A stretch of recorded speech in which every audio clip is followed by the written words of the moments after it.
Cada um achando seu lugar aí. Nós, como equipe aqui do grupo de homens, aí estamos felizes pela presença de cada um de vocês novamente nessa manhã. Como já anunciado sempre, todo último sábado do mês a gente tem esse café. Foi especialmente preparado aí para todos nós. Espero que estava bom o café aí para todos aí. E tá mais ou menos? Ora. Quem falou que está mais ou menos, na próxima vez vem aqui 7 horas da manhã ajudar a preparar aí, cortar as frutas e tudo, né? Mas beleza. Temos algum convidado hoje aqui? A gente sempre pede que quem vem a primeira vez aí que fique em pé um pouquinho só para a gente conhecer. Opa, temos vários convidados aí a primeira vez. Obrigado pela presença de vocês.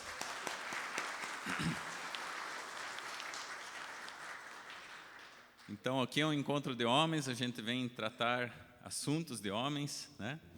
E importante é a presença de cada um de vocês, que vocês possam também estar aqui em outros sábados, sejam sempre muito bem-vindos. Vou passar para o Henrique aqui, depois eu volto aqui na frente mais um pouco. Obrigado.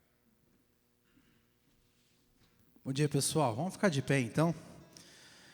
E a gente sempre canta 2 músicas, né? Então é muito bom você que é visitante poder fazer parte desse nosso coro. E a gente sempre louva a Deus pela sua grandeza, pela sua bondade, pela sua santidade. E agradece a Deus por tudo que Ele tem feito em nossas vidas. E é isso que a gente vai fazer nesse momento agora, tá bom? Vamos adorar o Senhor.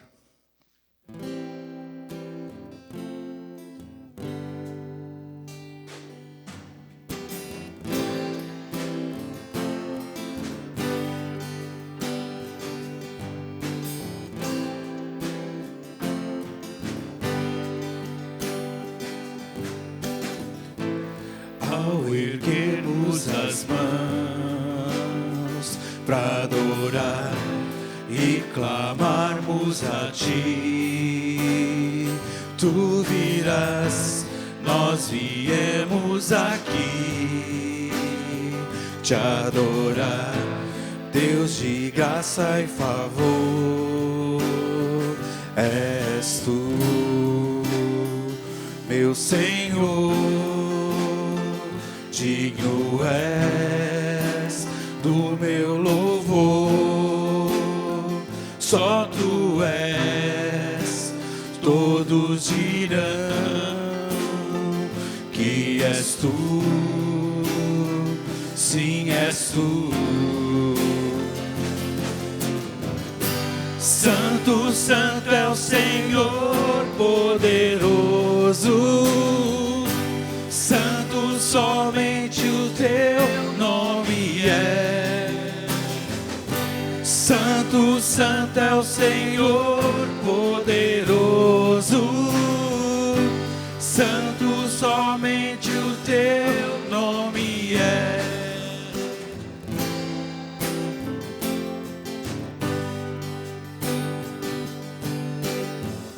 Do início, mais uma vez. Ao erguermos as mãos para adorar e clamarmos a Ti, Tu virás, nós viemos aqui te adorar, Deus de graça e favor, és Tu, meu Senhor.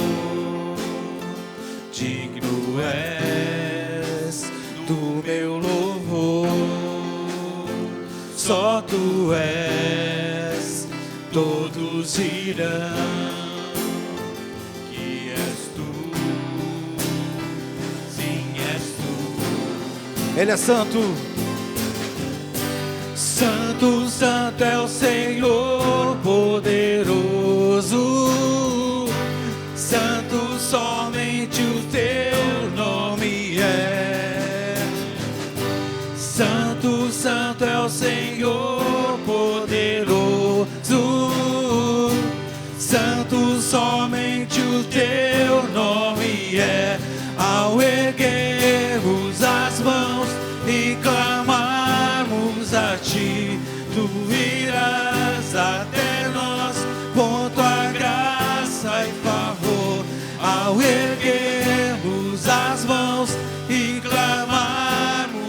ti tu virás até nós com tua graça e favor. És tu, meu Senhor, digno és do meu louvor. Só tu és, todos dirão que és tu, quem és tu. Santo, santo é o Senhor poderoso. Santo, somente o teu nome é. Santo, santo é o Senhor poderoso. Santo, somente o teu nome é. Ao erguermos as mãos e clamarmos a ti, tu virás até nós por tua graça e favor. Ao erguermos as mãos e clamarmos a ti, tu virás até nós por tua graça e favor. És tu, meu Senhor, digno és do meu louvor. Só tu és, todos dirão que és tu, sim, és tu. Ele é digno, amém? Vamos cantar Te Amo, Jesus. Mas a Bíblia nos fala que nós amamos porque Ele nos amou primeiro. E a segunda parte dessa música, ela reflete bem aquilo que nós cremos, né? Diz que nós não merecíamos, mas mesmo assim Ele nos amou e na cruz se entregou por mim. Do meu pecado me lavou e com o seu sangue me redimiu. Por isso nós confiamos nele, por isso nós adoramos Ele. Não há nem no mar, nem na terra, nem no céu, nem em qualquer outro lugar um Deus como o nosso Deus. Ele é incomparável, tá bom? Vamos declarar isso para Ele agora. Te amo, Jesus.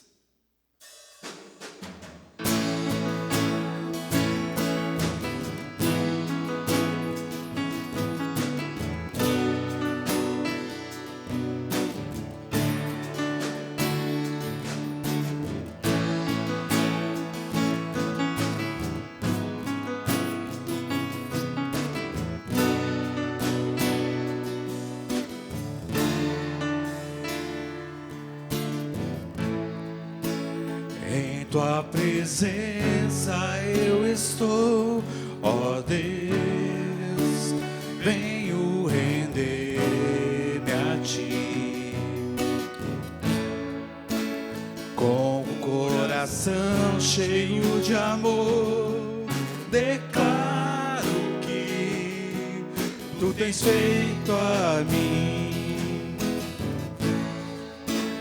Mesmo sem merecer, me amou na cruz, se entregou por mim. Do meu pecado me lavou e com seu sangue me redimiu. Confio em ti, Senhor, com todo meu ser, e em teu nome ponho a minha esperança. Te amo, Jesus, e não há para mim outro igual a ti. Não, não, não há. Te amo, Jesus, e não há para mim outro igual a ti.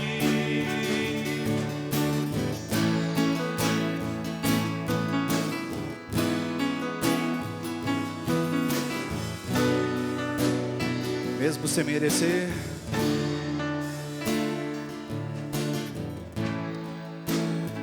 mesmo sem merecer, me amou na cruz, se entregou por mim. Do meu pecado me lavou e com seu sangue me redimiu. Eu confio em Ti, Senhor, com todo o meu ser, e em Teu nome ponho a minha esperança. Te amo, Jesus, e não há para mim outro igual a Ti. Não, não, não há. Te amo,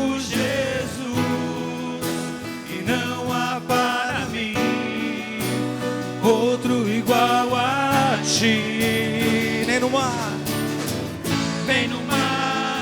nem na terra, nem no céu, não existe outro igual a Ti. Eu poderia procurar, mas não iria encontrar, Senhor, outro igual a Ti. Nem no mar, nem na terra, nem no céu, não existe outro igual a Ti. Eu poderia procurar, mas não iria encontrar, Senhor, outro igual a Ti. Te amo, Jesus. Te amo, Jesus, e não há para mim outro igual a Ti. Não, não, não há. Te amo, Jesus, e não há para mim outro igual a Ti.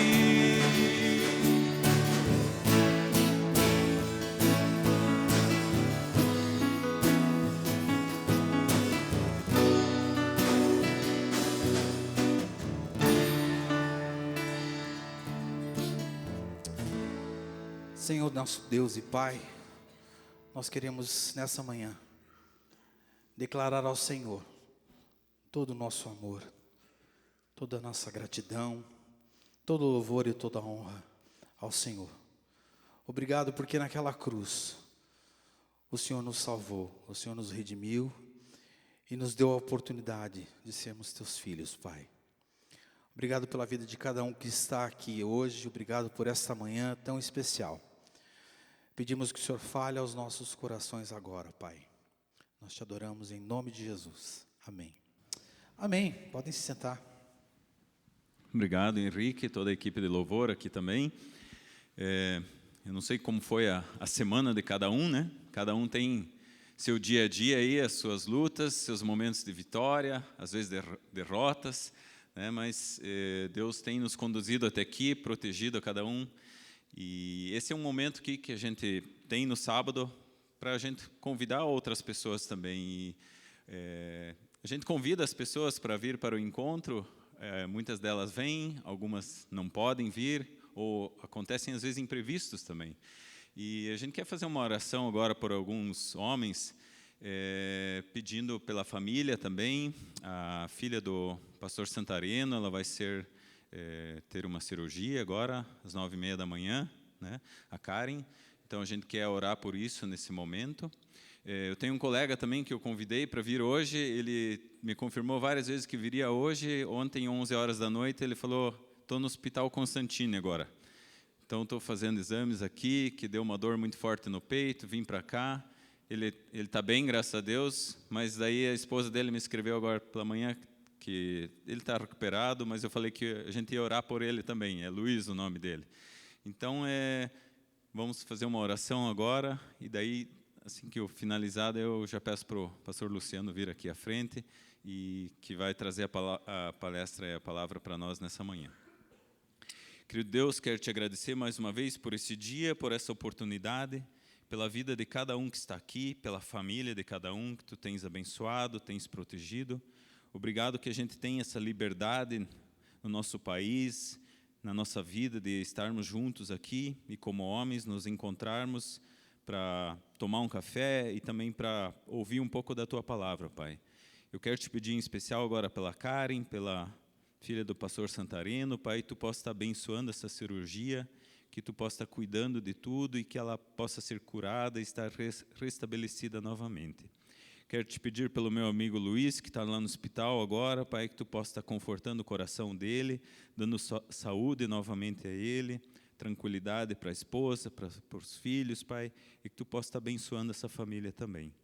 Quero Te pedir em especial por cada um que veio aqui hoje, Pai, também pelos nossos visitantes que estão aqui a primeira vez, que eles possam se sentir bem no meio de nós aqui e estar aqui nos próximos encontros novamente e trazer outros colegas também para que estejam juntos conosco. E agora pedir em especial também pelo Luciano, Pai, que Tu possa estar falando no coração dele, aquilo que Tu tens preparado e falado com ele durante essas semanas, para que ele possa transmitir aqui para nós e que a gente possa sair daqui fortalecido, crescendo em Ti, Pai, e que a gente possa mais aprender da Tua palavra, Pai. Esteja nos abençoando nessa manhã, e se eu oro, Te agradeço, em nome de Jesus. Amém. Luciano, por favor. Deixa eu te apresentar ainda. Eu esqueci um detalhe aqui, mas eu já resolvo aqui.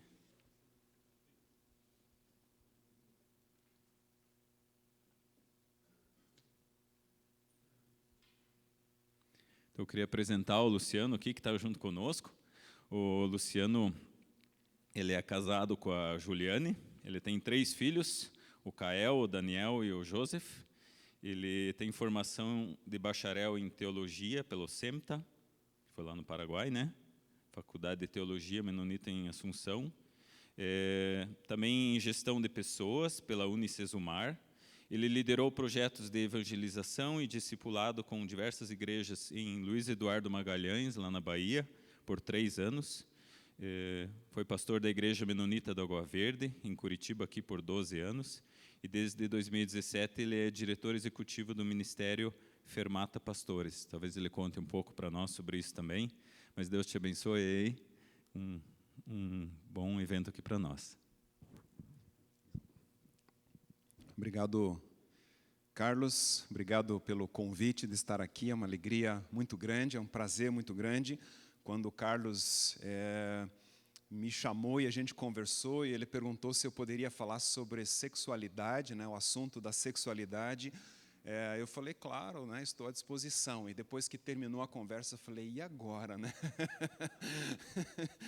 O que eu fui fazer, né? A gente sempre se dispõe, né, a abençoar vidas, mas com certeza é um prazer, um privilégio voltar para a palavra de Deus, ler um pouco sobre o assunto de novo. Para mim foi encorajador, foi edificante, então é um prazer muito grande estar aqui. Eu sou de Vitimarsum, da colônia Vitimarsum, alguns de vocês conhecem, hoje ela já é mais conhecida, né, por causa do turismo, inclusive tem uma festa hoje lá em Vitimarsum de 70 anos, devo ir daqui para lá, porque tem uma comemoração especial lá, mas eu nasci na cidade de Palmeira, que é o município lá de Vitimarsum, por isso eu sou palmeirense, nascido na cidade de Palmeira. Meu irmão é corintiano e eu pergunto para ele, quem nasce em Palmeira é o quê? Né? Ele também nasceu lá, ele falou, é natural de Palmeira, né? Ele não jamais vai dizer que é palmeirense, né? É natural de Palmeira. Então eu cresci nessa colônia Vitimarsum, e dali, na verdade, eu acabei indo para um colégio agrícola em Castro, depois acabei começando o curso de agronomia na Federal aqui em Curitiba, e estava indo por esse caminho da agricultura. Eu amo agricultura, eu cresci no contexto da agricultura, mas ali, em algum momento, Deus mexeu comigo, houve uma transformação muito grande na minha vida, e eu tinha certeza, tinha uma convicção muito grande de que o caminho escolhido por Deus para a minha vida não seria a agronomia nem a agricultura, mas sim o ensino da palavra de Deus. E dali eu acabei indo para Assunção, no Paraguai, onde acabei me formando em teologia. De Assunção, no Paraguai, nós fomos para Luiz Eduardo Magalhães, no oeste da Bahia, onde moramos alguns anos ali. E de lá nós viemos para Curitiba em 2005, onde começamos a pastorear os jovens e depois a igreja também, a Igreja Menonita do Água Verde. E desde 2017, como o Carlos mencionou, eu estou à frente de um ministério chamado Fermata Pastores. É um ministério voltado ao cuidado integral de pastores, casais de pastores. E nós organizamos encontros, eventos, capacitações para pastores. É um ministério interdenominacional e a gente tem feito isso no Brasil inteiro. Um ministério que começou com Edmundo Speaker. Vocês conhecem Edmundo, muitos de vocês conhecem. Ele frequenta aqui, ou quando ele está no Brasil, essa é a casa dele, né? Então, o ministério começou com ele, eu tive o privilégio de trabalhar com ele por alguns anos no ministério, e aí houve a transição. Em 2017, eu assumi a liderança desse ministério. Hoje, me dedico exclusivamente a isso. Então, o meu público principal são casais de pastores, homens e mulheres de Deus, das mais diversas denominações, que têm problemas, como cada um de nós, que não são super-humanos, né, não estão protegidos, né, a liderança espiritual não está protegida dentro de uma bolha, ela também tem dificuldade, ela tem problemas, e também na área da sexualidade. Problemas com pornografia, problemas, né, dentro do casamento, são comuns também aos líderes espirituais, ninguém está isento disso. Então, nós trabalhamos esse assunto também. Inclusive, em algumas fermatas, pós-fermatas, algumas esposas entram em contato comigo no privado, né, porque acabam tendo acesso ao celular e perguntam: não tem como você ajudar meu marido? Ele está com problemas na área de pornografia e ele não consegue resolver isso. E aí é uma situação delicada, né, porque o cara, não foi o cara que me pediu ajuda, é a esposa do cara que está pedindo ajuda para eu abordar um assunto que é delicado. Ou seja, ninguém está imune, todos nós precisamos cuidar dessa área. E eu quero compartilhar um pouquinho da minha trajetória, da minha história nesse início. Como eu mencionei para vocês, eu cresci na colônia Vitimarsum e acredito que, como muitos de nós não tivemos, eu pessoalmente não tive uma educação sexual apropriada dentro de casa. Então, eu não tive da parte dos meus pais um ensinamento, uma orientação na área da sexualidade, como também não na área financeira. Então, eu sempre tive pais presentes na minha vida, mas pouca influência com o ensino claro, assim, esse é o padrão de Deus, essa é a vontade de Deus para a sexualidade, para a área financeira, para relacionamentos. Então, o que acontece? A gente aprende na rua, não é verdade? Então, todo conhecimento, toda a influência, você acaba aprendendo com amigos no contexto onde você vive. E eu tive uma experiência com Deus aos 9 anos de idade, onde, num retiro de crianças no Betel, que é conhecido também, ali eu entreguei a minha vida ao Senhor Jesus. Aos 13 anos depois eu fui batizado nas águas, e até perto dos 15 anos eu estava assim, andando por um caminho legal. Mas aí, por influência de amigos, um amigo exclusivamente, especialmente, eu acabei me desviando completamente dos 14 anos até os 19 anos. E aí começou bebedeira, começou uma série de coisas, uma vida bastante complicada. E a partir desse momento eu fui introduzido também à pornografia, que eu não conhecia, não tinha, né, tanto acesso como nós temos hoje, mas comecei a ter acesso à pornografia através de revistas. E aquilo começou, né, é comum, muitos de vocês possivelmente passaram por isso também, e eu comecei, né, um processo de consumo de pornografia, masturbação, relacionamentos com várias meninas. Então, uma fase bastante complicada, difícil. E aquilo era prática, aquilo era comum. E você vai desejando, né? E a pornografia, ela é um vício, você vicia naquilo e você quer mais. E você vai escalonando, e você vai crescendo, né? Você vai buscando cada vez mais esse tipo de situação. Aos 19 anos, eu tenho uma experiência com Deus de novo, onde Deus fala comigo, porque, de alguma forma, aquela vida, eu tinha me batizado, eu tinha um relacionamento com Deus no início, de alguma forma, aquilo que eu estava vivendo, aquilo não preenchia, aquilo não satisfazia o meu coração. E no fundo, eu sabia que aquilo que eu estava vivendo não era o plano, não era o propósito de Deus para a minha vida. E aquilo estava se tornando um negócio que me incomodava muito. E aos 19 anos, era uma noite da fogueira lá em Vitimarsum, nessa mesma época do ano, assim, e eu senti o Espírito Santo mexendo comigo. E eu tinha como uma sensação de ânsia de vômito. Ou seja, eu não aguentava mais viver daquela forma. E ali eu tomei uma decisão, falei, Deus, eu quero que a minha vida seja restaurada, eu quero que o Senhor restaure a minha vida. E só eu e Deus, nós conversamos, falamos ali, e no dia seguinte eu fui na casa de um pastor que eu conhecia, que era uma referência para mim, e para ele eu expus um pouco do que estava acontecendo, ele orou comigo, e realmente houve uma transformação, uma mudança muito grande. Mas o que acontece? Todo um histórico de pornografia, de masturbação, de relacionamentos, e eu não conseguia me livrar daquilo. Aquilo estava melhorando, já não era mais tão frequente, tão comum, mas continuava com esse mesmo problema. E eu pensava, na minha ingenuidade, eu pensava que no dia em que eu casar, esse problema está resolvido. Por quê? Porque eu vou ter um relacionamento sexual, vou poder desfrutar do relacionamento sexual no casamento, e esse problema está resolvido. E eu pensava dessa forma. Comecei a namorar com a minha esposa, nós nos aproximamos e acabamos casando no ano 2000, e aquilo já estava bastante melhor, mas ainda tinha problemas nessa área, e de repente eu estou casado, e logo no início nós casamos em dezembro, e no ano seguinte, em fevereiro, nós fizemos um curso que é conhecido também, chamado Casados para Sempre. E logo no início do casamento, fizemos um curso voltado ao casamento, e aquilo foi muito especial. Por quê? No início do curso, nós aprendemos sobre o princípio de transparência. A palavra de Deus nos ensina em Gênesis, que mostra que homem e mulher, ambos viviam nus e não sentiam vergonha.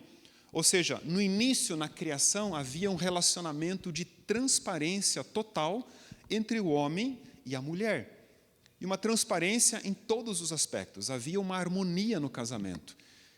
E nesse momento, quando nós fizemos essa lição, nós estávamos caminhando para casa e eu senti no meu coração de falar algumas coisas para minha esposa, de compartilhar com ela coisas que ela não sabia a meu respeito.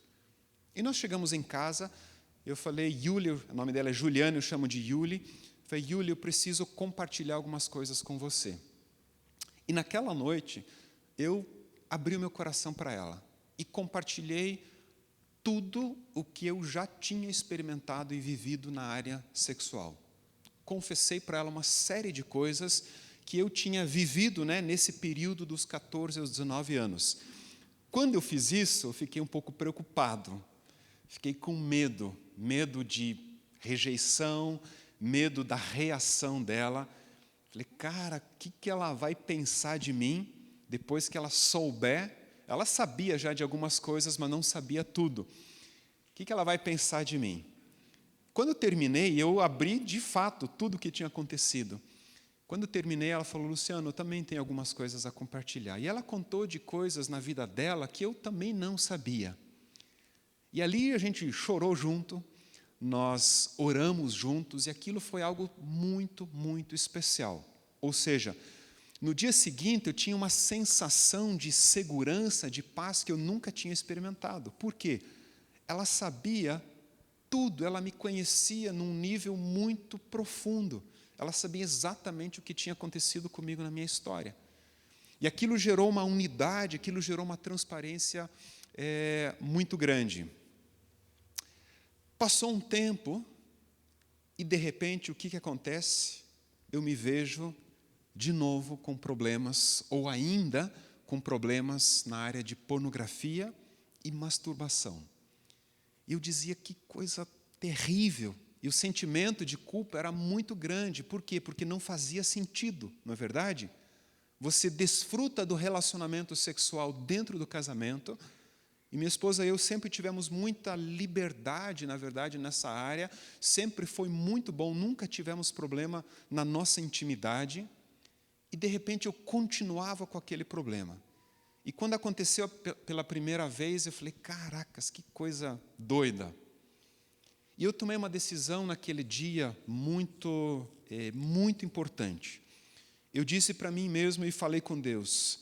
Eu disse para mim mesmo, toda vez que isso acontecer, eu vou confessar isso para minha esposa. E eu chamei ela e falei, aconteceu isso, isso e aquilo. E eu queria pedir perdão a você. E quando eu confessei, ela imediatamente disse assim, ela disse, Luciano, eu te perdoo.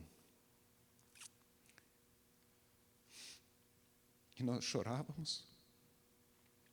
E nós orávamos juntos. E aquilo aconteceu de novo. Passava alguns meses, acontecia de novo. Eu chegava para ela e dizia, aconteceu isso e aquilo. Contava exatamente o que tinha acontecido. E ela dizia, Luciano, eu te perdoo. E assim foi. Um ano e meio talvez, onde de vez em quando acontecia isso. E todas as vezes eu confessei para ela, e todas as vezes ela dizia, Luciano, eu te perdoo. E Deus usou a vida dela para restaurar, para curar. E não foi fácil para ela, né? Por quê? O que acontece? Imagina o sentimento de uma mulher, de uma esposa, que não se sente suficiente para o seu marido. A sensação é terrível, para ela não foi fácil. Mas ela decidiu me perdoar. E ela decidiu se colocar ao meu lado. E Deus usou a vida dela para trazer cura, para trazer restauração em algo que estava impregnado, algo que estava na minha mente, uma prática, um hábito, um vício, do qual eu não consegui me libertar tão facilmente assim. Mas pela graça de Deus, com o apoio dela, com a oração, com a transparência dentro do casamento, eu pude ser curado, eu pude ser liberto nessa área. E é possível que você tenha uma história parecida, talvez um pouquinho diferente, talvez não tão grave, talvez um pouco mais grave. É possível que a tua história seja semelhante, talvez você ainda tenha dificuldades nessa área.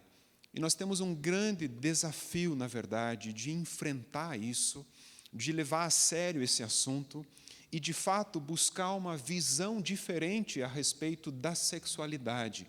E por isso é tão importante nós voltarmos à palavra de Deus e buscarmos entender qual é o padrão de Deus para a sexualidade, qual é a vontade de Deus para a nossa sexualidade. E é por esse caminho que eu quero encorajar vocês nessa manhã. Mais do que trazer informações sobre o assunto da pornografia, do dinheiro que isso gera hoje no mundo, eu quero encorajá-los, na verdade, a confrontar isso, a levar a sério esse assunto e, de fato, permitir que Deus trabalhe no coração de vocês para que vocês desfrutem da bênção da sexualidade na vida de vocês. E é interessante nós pensarmos numa cosmovisão cristã da sexualidade. Uma cosmovisão bíblica. O que é uma cosmovisão, né? A palavra cosmovisão vem do alemão Weltanschauung. Ou seja, é o modo de olhar o mundo, é a forma como você olha o mundo. A cosmovisão é a forma como nós fundamentamos nossa razão de ser e existir. A cosmovisão é o sistema de crenças completo e fundamental de uma pessoa. Envolve toda a sua forma de crer, de pensar, de princípios e valores que você tem. A nossa cosmovisão, ela afeta as nossas decisões mais importantes e como nós nos relacionamos. Por isso é importante uma transformação na nossa mentalidade, na forma como nós enxergamos a sexualidade. Eu creio que é necessário uma restauração, ou seja, nós precisamos voltar a pensar, a crer como era no princípio, qual era o plano, qual sempre foi o plano de Deus para a sexualidade. E eu quero, nesse início, falar algumas coisas muito básicas, que são fundamentadas na palavra de Deus, coisas que vocês talvez já conheçam, mas talvez a gente precisa reforçar isso. E quando nós falamos sobre a sexualidade, muito obrigado, e vamos para a palavra de Deus, nós vamos descobrir que a sexualidade humana, ela é criação de Deus para abençoar o relacionamento entre o homem e a mulher dentro do casamento. É básico isso, mas é importante nós reafirmarmos isso e, de fato, crermos nisso, porque se eu creio que a sexualidade é criação de Deus, é algo que o próprio Deus criou e estabeleceu, existe bênção no relacionamento sexual, não é verdade? A sexualidade é criação de Deus e ela é para abençoar a sua vida. Ou seja, Deus criou a sexualidade, Deus criou o relacionamento sexual para abençoar o homem e a mulher dentro de um relacionamento.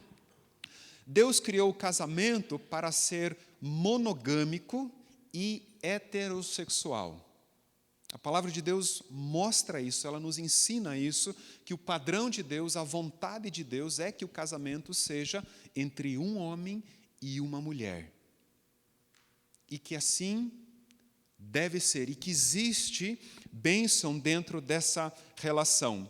Uma vez consumado o casamento, a união é permanente até que a morte os separe.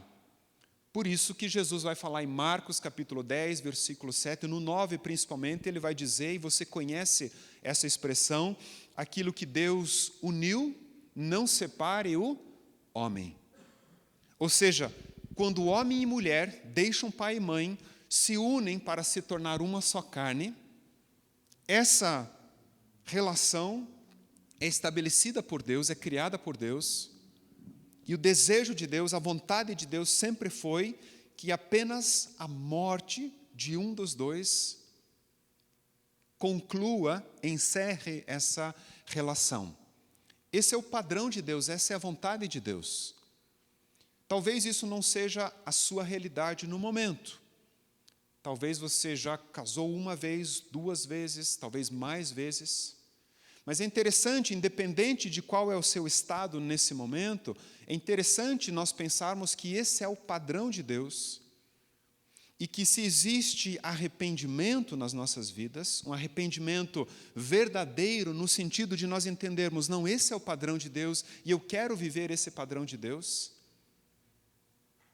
Eu quero manter, então, essa relação, porque essa é a vontade de Deus, que o casamento não dissipa, ele não se rompa, porque esse é o plano de Deus. Você pode buscar isso.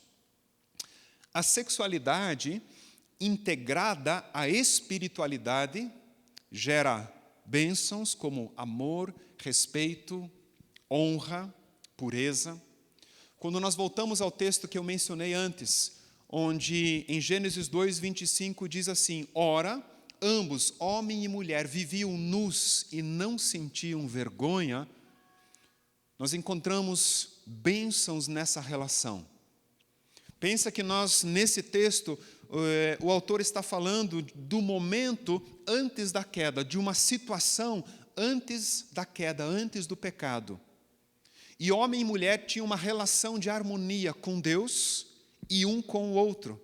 Ou seja, no relacionamento, no casamento, não havia condenação, não havia acusação, não havia manipulação, mas havia um relacionamento de harmonia que começava na relação com Deus e se estendia no casamento.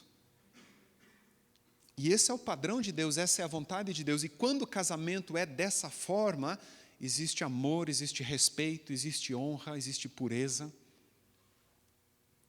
E hoje em dia, também é assim, quanto melhor, quanto mais íntimo for o relacionamento com Deus, tanto do marido quanto da esposa, melhor será o casamento.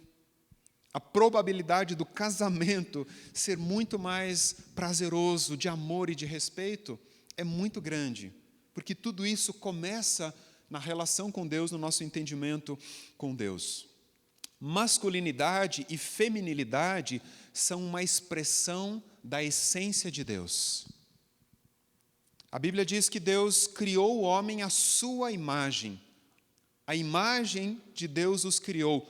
Homem e mulher os criou. Ou seja, homem e mulher são imagem de Deus. São uma expressão da essência de Deus, que quando se unem, então homem e mulher, quando eles se unem, são uma expressão de unidade e de plenitude.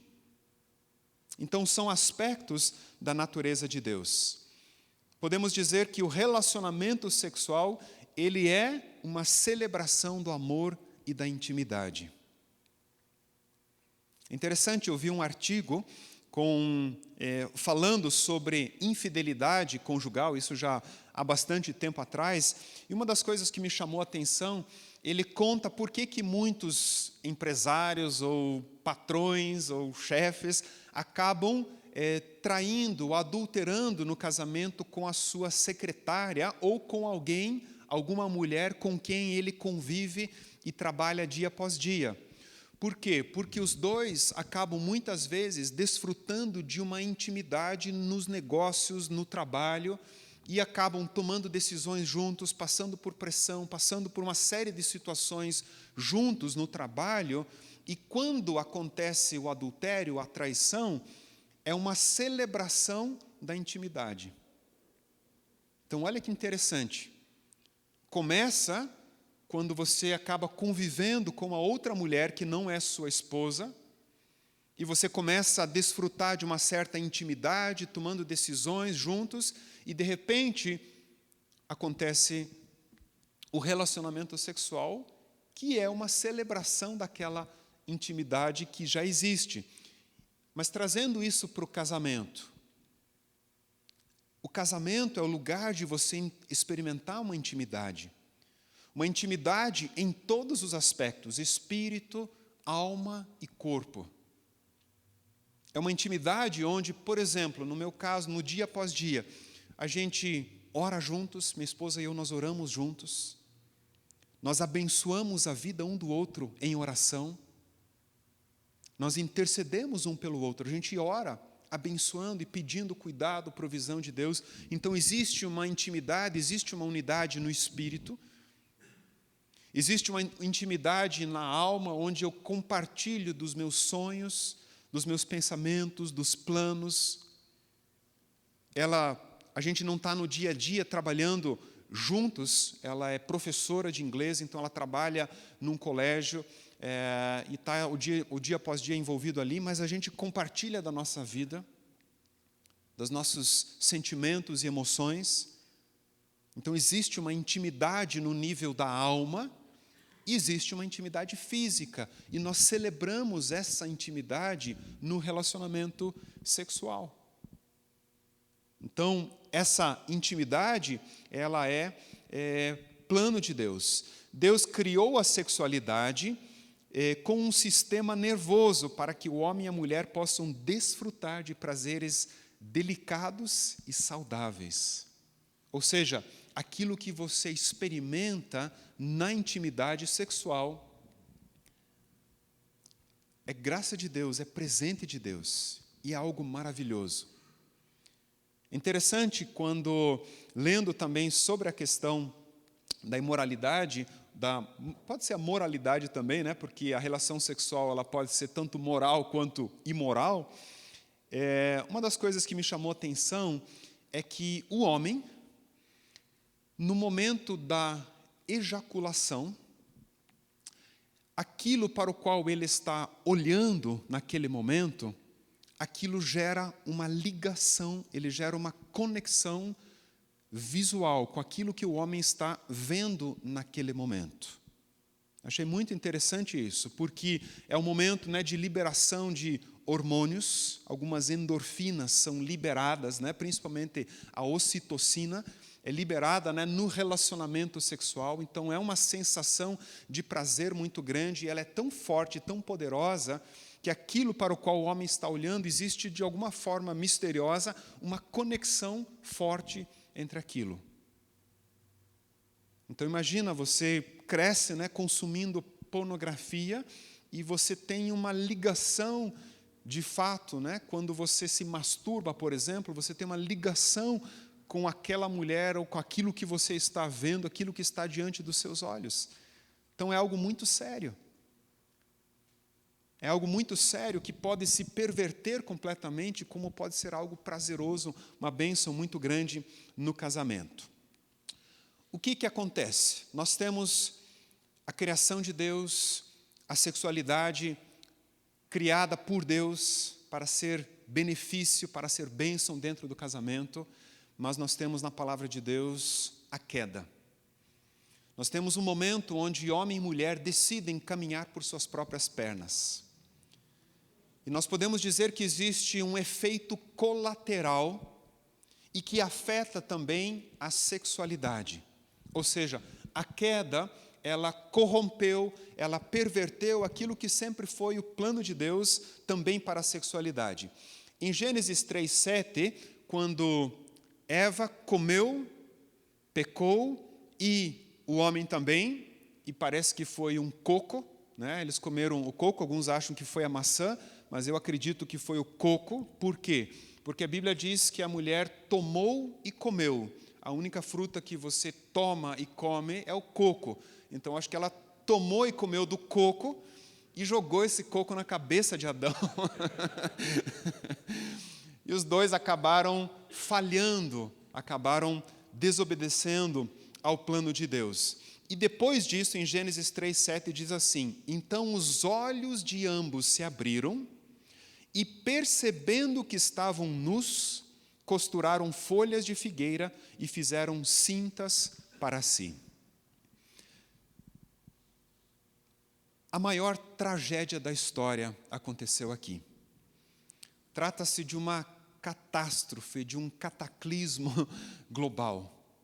Um efeito colateral que afetou todas as áreas, não apenas a sexualidade, mas perverteu toda a capacidade humana de ver a realidade espiritual na perspectiva de Deus. E hoje nós vivemos um efeito colateral da queda. Quando nós pensamos em violência, em mortes, em guerra, em doenças, tudo isso é efeito colateral da queda. Ou seja, a tragédia é muito grande. É interessante que ela é devastadora, mas ela não foi imediata, no sentido de consequências, mas as consequências elas começam a acontecer a partir desse momento. Os olhos dos dois se abriram e eles perceberam que estavam nus. E, de repente, uma sensação, um sentimento de vergonha, inclusive sobre a sua nudez física. Não foi exclusivamente a nudez física, mas, de repente, eles tiveram vergonha. E é interessante porque o texto diz que eles costuraram folhas de figueira, eles pegaram folhas de figueira para cobrir-se a si mesmo. Ou seja, é uma simbologia, é um fato que mostra que o próprio homem tentou resolver o seu problema à sua maneira. Isso não foi suficiente. Interessante que os olhos deles se abriram para o pecado e seria necessário um processo inverso. Quando, por exemplo, em Lucas, nós temos um paralelo em Lucas 24:31, onde Jesus está caminhando com os discípulos de Emaús e eles não reconhecem a Jesus. E depois, quando Jesus quebra o pão, quando Jesus reparte o pão e celebra com eles, o texto diz que os olhos deles se abriram e reconheceram que era Jesus que estava com eles. E Jesus desapareceu do meio deles. Ou seja, somente em Cristo Jesus, de fato, os nossos olhos são de novo abertos para uma perspectiva correta, para uma realidade espiritual, que é o plano de Deus para as nossas vidas. O texto diz em Gênesis 3:21, que o Senhor Deus fez roupas de pele com as quais vestiu Adão e sua mulher. Interessante que Deus mesmo sacrificou alguns animais. E isso é uma tipologia, uma simbologia que aponta para Cristo, ou seja, sangue teve que ser derramado para cobrir a nudez do homem e da mulher. Uma simbologia do sacrifício que seria necessário, e durante todo o Antigo Testamento, você tem um histórico, uma história de derramamento de sangue, de animais, para cobrir a nudez, para cobrir o pecado. Mas o sacrifício definitivo foi de Cristo Jesus. E o sangue dele não apenas cobre o pecado, ele remove o pecado, ele tira o pecado do mundo. E dessa forma, por derramamento de sangue, o homem com as vestes de animais cobrindo ele, era possível de novo estar na presença de Deus. A partir disso, a partir da queda, nós vamos encontrar na palavra de Deus situações de imoralidade sexual. E é interessante que o Novo Testamento ele usa uma palavra no grego que chama porneia, dali vem a palavra pornografia, e a palavra porneia é um termo amplo, é um termo mais geral da palavra de Deus, que engloba todos os aspectos da questão da sexualidade. E nós encontramos na palavra de Deus, na Bíblia, e a Bíblia não esconde casos de adultério, de prostituição, de estupro. Ela menciona casos, ou menciona a existência de casos de incesto, que é o relacionamento sexual entre familiares. Ela fala a respeito da bestialidade, que é a relação sexual com animais.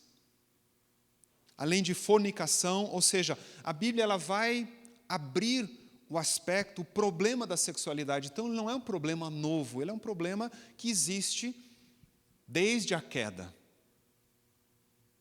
E quando nós chegamos no Novo Testamento, quando nós olhamos para a palavra de Deus no Novo Testamento, nós temos um texto em Hebreus capítulo 13, versículo 4, por isso que eu escolhi o tema sexualidade e honra. O texto diz assim: digno de honra entre todos seja o matrimônio, bem como o leito conjugal sem mácula, porque Deus julgará os impuros e os adúlteros. É interessante que nesse texto nós temos várias coisas bem interessantes. Primeiro, o valor do casamento. O texto diz assim: digno de honra entre todos seja o matrimônio, o casamento. Honrar significa valorizar. Honrar significa dar um preço. E é interessante, nós tratamos as pessoas de acordo com o preço que nós damos a ela, com o valor que nós damos a ela. Então imagina que entra uma autoridade governamental aqui nessa sala, prefeito da cidade, o governador, algum deputado, algum presidente. Imediatamente nós trataríamos ele com todo cuidado, não é verdade? O que você precisa? Quer uma água? Senta aqui na frente, né? Nós daríamos o melhor tratamento a ele. Por quê? Porque nós valorizamos essa pessoa. Isso tem a ver com honra. Agora a pergunta que nós deveríamos fazer: que valor eu dou para alguém que eu não conheço? Que valor que eu dou para um morador de rua, por exemplo? O Novo Testamento vai nos ensinar a tratar a todas as pessoas com honra, ou seja, dar um preço elevado a cada pessoa. E ele diz assim: digno de honra é o casamento, ou seja, o casamento ele precisa ser colocado num pedestal, ele precisa ser valorizado. Então o texto fala do valor do casamento, por quê? Porque é criação de Deus, porque é propósito de Deus, e ele diz assim: bem como o leito conjugal sem mácula. O autor está falando da pureza sexual no casamento. onde a sua cama não é corrompida, onde a sua cama, o seu leito não é manchado, onde existe pureza, onde, para aqueles que são casados, onde a tua mente, os teus pensamentos estão concentrados, estão focados na sua esposa. As tuas fantasias, os teus desejos sexuais são para com a tua esposa. E a minha oração há muito tempo tem sido: Deus, eu quero honrar a minha esposa, inclusive nos meus pensamentos. Eu não quero honrá-la simplesmente não adulterando, não pecando, não consumindo pornografia. Eu quero honrá-la inclusive nos meus pensamentos. Que os meus pensamentos estejam voltados para ela. E que se ela pudesse ler os meus pensamentos, saber exatamente o que eu penso, que ela saiba que os meus pensamentos estão voltados para ela, concentrados nela. O texto diz também, porque Deus julgará os impuros e os adúlteros, ou seja, os que vivem na prática da imoralidade, da impureza. Haverá um julgamento. Ou seja, existe consequência. Nós sofremos as consequências da imoralidade. Não sei quantos de vocês conhecem um cara chamado Ricardo Ventura, não conheço muito, mas eu vi uma entrevista dele, ele com o Danilo Gentili. Ele é um especialista em linguagem silenciosa. Então ele analisa vídeos e vai mostrando, né, a reação, o comportamento das pessoas.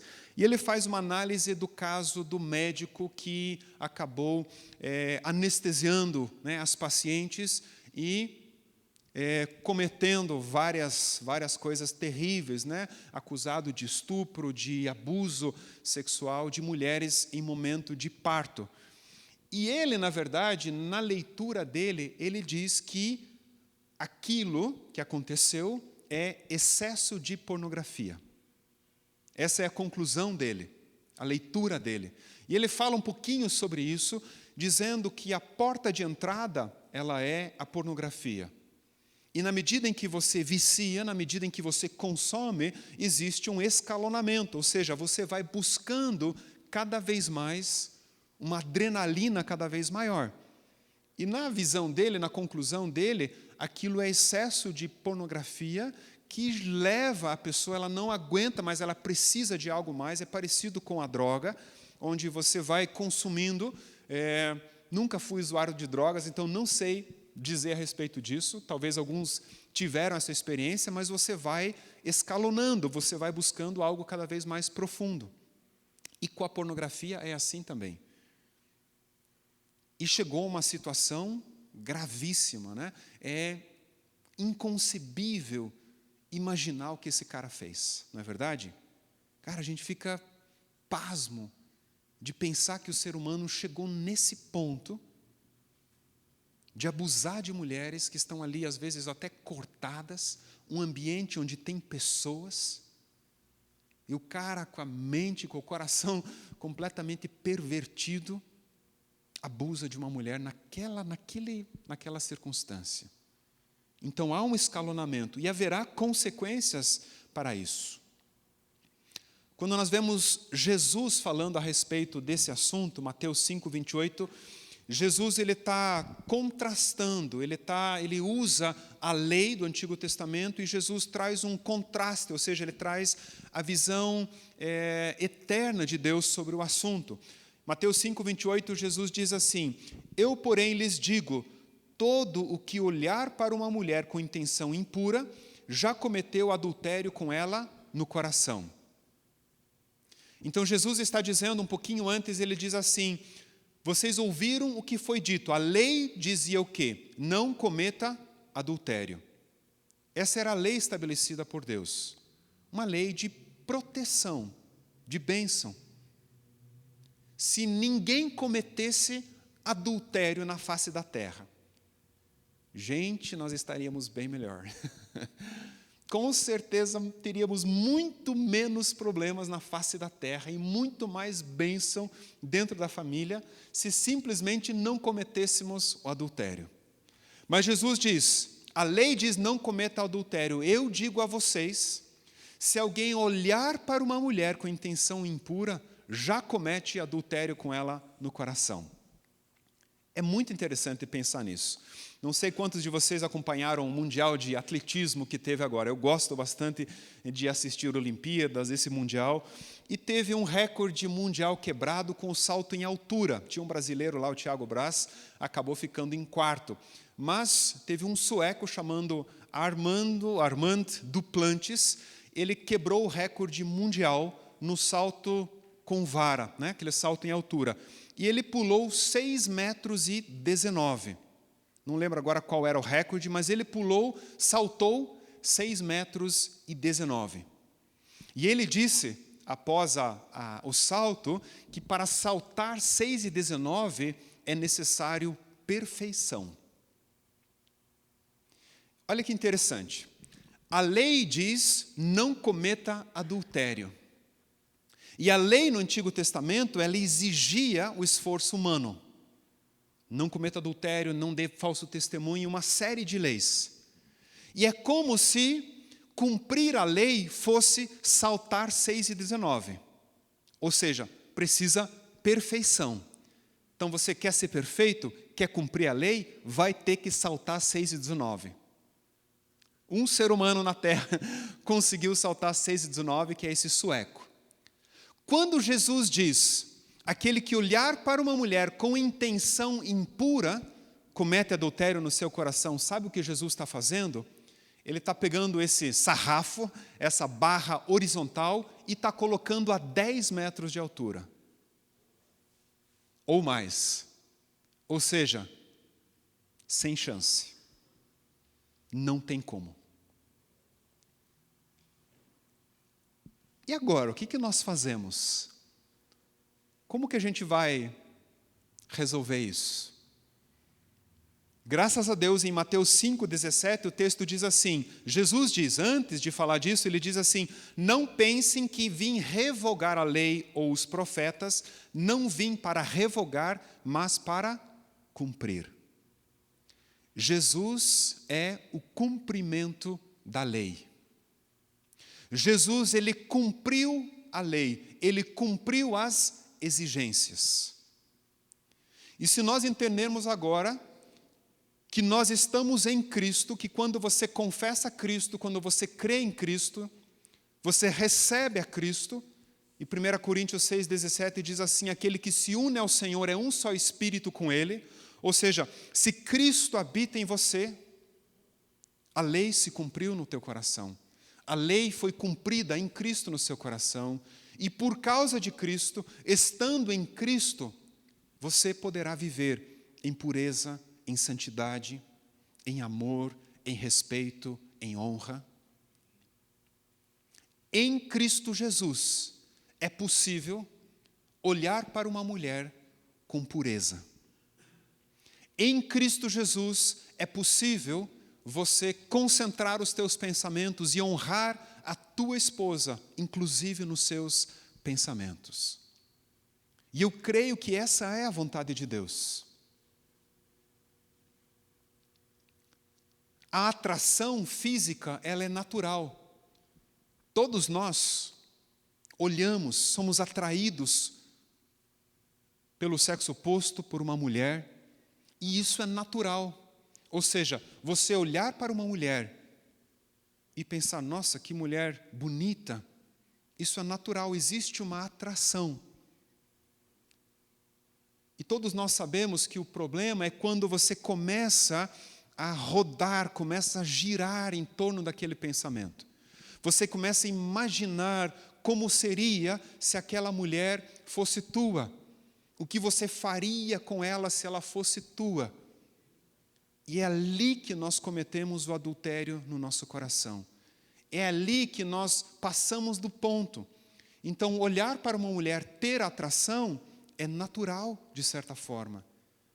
Mas quando você permite que aquilo preencha a tua mente, você vai imaginando, você vai pensando, é nesse momento que nós adulteramos, é nesse momento que nós falhamos. E o desejo de Deus é que a gente ande em santidade. É interessante pensarmos, nós podemos dizer, e no Novo Testamento, a palavra que mais descreve a cada um de nós, a todos aqueles que creem em Jesus, a igreja, a palavra que mais descreve aos cristãos é a palavra santos. Aos santos da Igreja Nova Aliança, aos santos em Curitiba, aos santos em Palmeira, aos santos no Brasil. Os autores se referem aos filhos e filhas de Deus como santos. Por quê? E eu posso dizer que eu sou santo. E por que eu sou santo? Porque eu estou em Cristo. Eu não sou santo por causa de mim mesmo, mas eu sou santo por causa da presença de Cristo na minha vida. Eu sou santo porque eu estou em Cristo e Deus olha a minha vida, Deus me vê através de Cristo.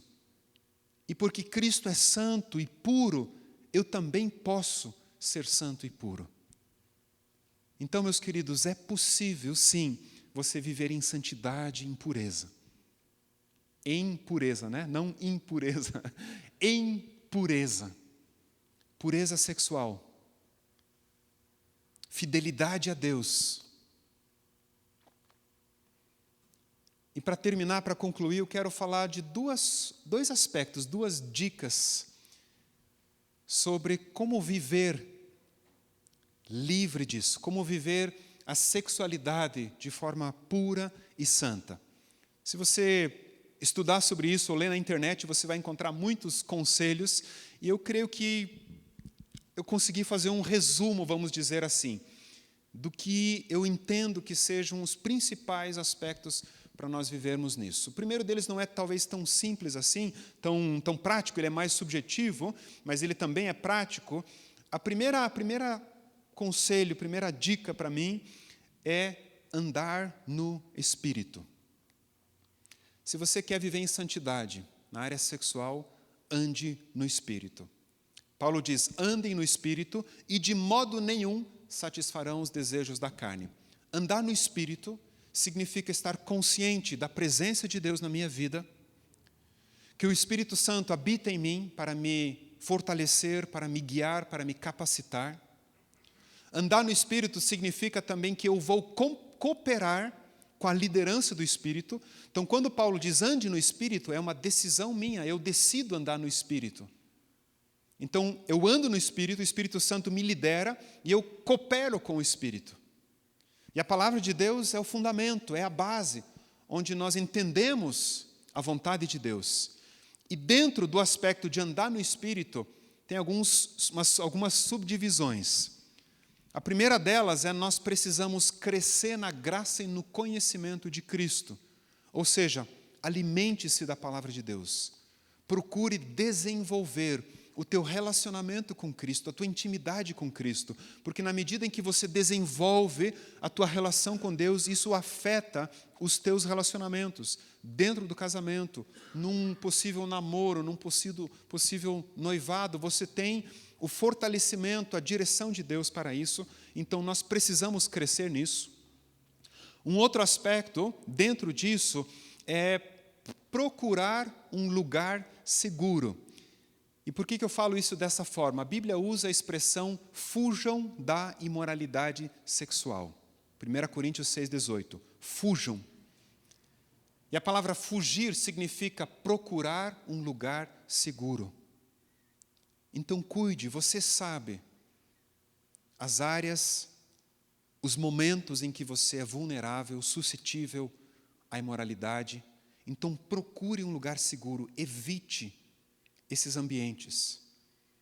Às vezes você está estressado e muitas vezes a pornografia, ela vem depois de períodos de estresse, onde você precisa aliviar, onde você quer aliviar a tua atenção. Então cuidado, perceba em que momentos a pornografia talvez alcança você e procure um lugar seguro.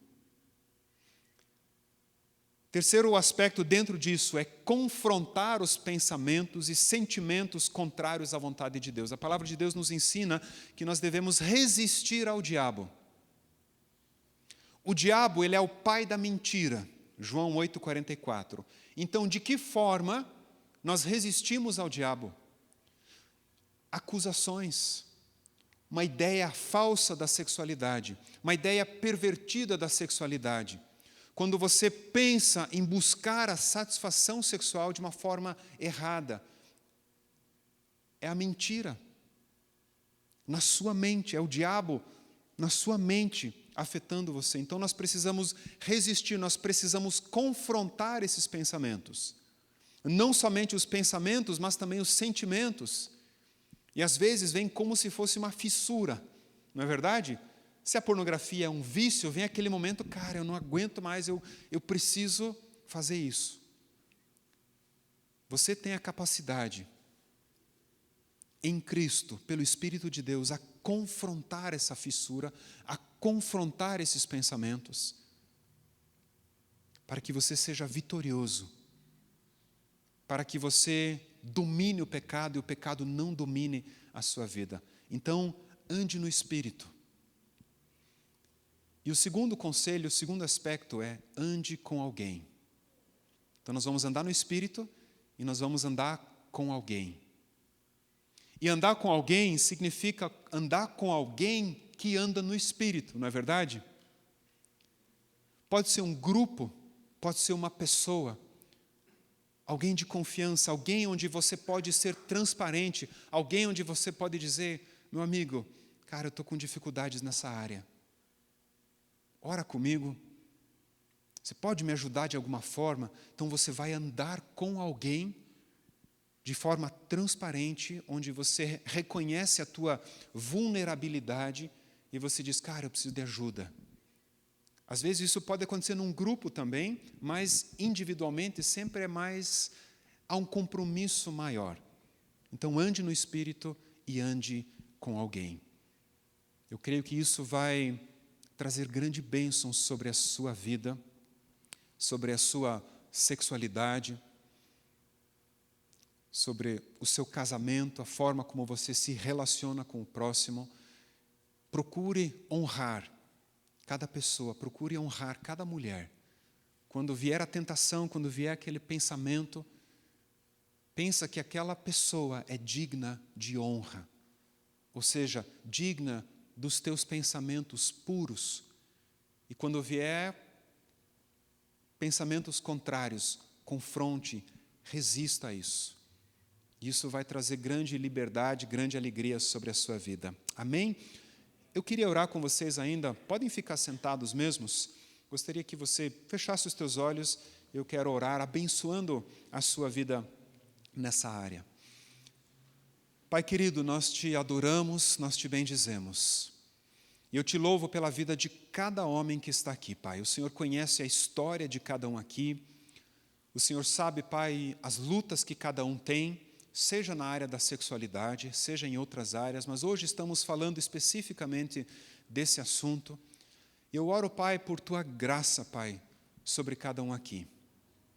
Obrigado, Pai, porque em Ti nós encontramos o perdão, em Ti nós encontramos a restauração, em Ti nós encontramos o renovo, a alegria. E eu oro, Pai, por aqueles que talvez ainda se sentem aprisionados nessa área. Eu oro, Deus, pela manifestação do Teu poder, trazendo essa liberdade no coração, trazendo essa libertação, Pai, no íntimo de cada um aqui, Pai. Eu oro, Deus, por uma transformação, uma renovação da mente, Deus, para que o Teu padrão seja estabelecido. Eu oro, Pai, para que pelo Teu Espírito, por meio da Tua palavra, todo engano, toda mentira seja desinstalada do pensamento, do coração, que haja uma desinstalação de toda a corrupção, de toda a perversão, e haja uma instalação, Pai, do teu padrão, da Tua vontade, Pai, sobre esse assunto da sexualidade. E a minha oração, Pai, para que cada um aqui, Pai, possa desfrutar da bênção da sexualidade, estabelecida pelo Senhor, para ser desfrutada dentro do casamento. E aqueles que lutam com a pornografia, Pai, manifesta o Teu poder, Pai, manifesta a Tua graça, para que sejam libertos disso, para que sejam curados dessa área e possam, Pai, de fato experimentar pureza nos seus pensamentos e eles possam honrar cada mulher, cada pessoa que está diante dos seus olhos, que aparece diante dos seus olhos, Pai. E eu te louvo, Pai, porque eu creio que o Senhor é poderoso para fazer grandes coisas nessa área nas nossas vidas. Obrigado, Pai, por cada homem aqui, cada família aqui representada, que o Senhor abençoe e guarde em nome de Jesus. Amém. Amém. Obrigado, meus queridos. Passo a palavra ao Alvin. Obrigado, Luciano. Uma palavra tão profunda, tão boa, né? E que faz a gente refletir. Muito obrigado. Com certeza Deus te usou aí e que a gente possa estar refletindo sobre isso e com isso durante os próximos dias. Eu estava pensando ali, enquanto o Luciano estava falando, como que a gente pode ser ajudado, né? Ele já deu algumas dicas, mas uma das formas que a gente aqui na igreja tem, principalmente nesse ministério de homens, uma forma que a gente consegue oferecer ajuda e pedir ajuda, é o que a gente chama do Cada Homem um Guerreiro. Cada Homem um Guerreiro é um treinamento dado para homens, né, especificamente para homens, e ele tem muitos aqui que fizeram esse curso e sabem da importância dele, inclusive nessa área, né? O Luciano conhece bem o Cada Homem um Guerreiro também, inclusive dentro dessa área. Então, nós estamos aqui para ajudar, né, dessa maneira de oferecer esse curso. Esse curso, acho que está projetando aí, ele é formado basicamente com 3 livros. Para vocês terem uma ideia assim bem rápida, o livro número 1, ele trata dessa intimidade com Deus. Ele trata de como você conseguir essa intimidade com Deus, como orar, como ter um tempo devocional, como estar próximo de Deus. Então, é esse livro 1. O livro 2, ele trata, vamos dizer, de um contexto mais familiar. Então, esse relacionamento com a esposa, esse relacionamento com os filhos, como ter essa proximidade com a esposa, com os filhos, essa intimidade com eles também. E o livro 3 é um livro assim mais... Não que os outros 2 não sejam, mas o 3 ele é mais prático. Ele trata do dinheiro, ele trata da sexualidade, dessa parte sexual. Ele trata de vários temas do nosso dia a dia de homem. Então, como dizem os americanos lá, I strongly suggest, né? Eu sugiro fortemente que, se você ainda não fez esse curso, considere fazer. Tá? Nós estamos disponibilizando uma nova turma agora, dia 8, vai começar dia 8 de agosto. Vou estar liderando esse grupo, então eu estou aqui à frente quando finalizarmos agora. Se você quer ouvir mais um pouquinho sobre isso, tem alguma dúvida, você está considerando isso, venha falar comigo aqui, a gente vai falar um pouquinho mais e, quem sabe, já fazer a tua inscrição aí. E no dia 8 a gente começa daí esse novo curso. Então, gente, muito obrigado pela participação de vocês aí. Muito obrigado àqueles que vieram pela primeira vez. E tem várias pessoas aí. Como eu falei da outra vez, fico muito feliz quando eu cumprimento a pessoa e a pessoa diz muito prazer. O prazer é todo meu, né? Com certeza, porque é a primeira vez que a pessoa está me vendo, então, muito bom. Muito obrigado, tá, gente? E no próximo final de mês, né, de agosto, estamos aqui novamente com esse mesmo café. Oscar? Recado de sempre, lembramos que o café é gratuito, mas ele tem um custo. Quem quiser participar tem uma caixa para ofertas e a nossa sugestão é de R$10. Muito obrigado. Obrigado.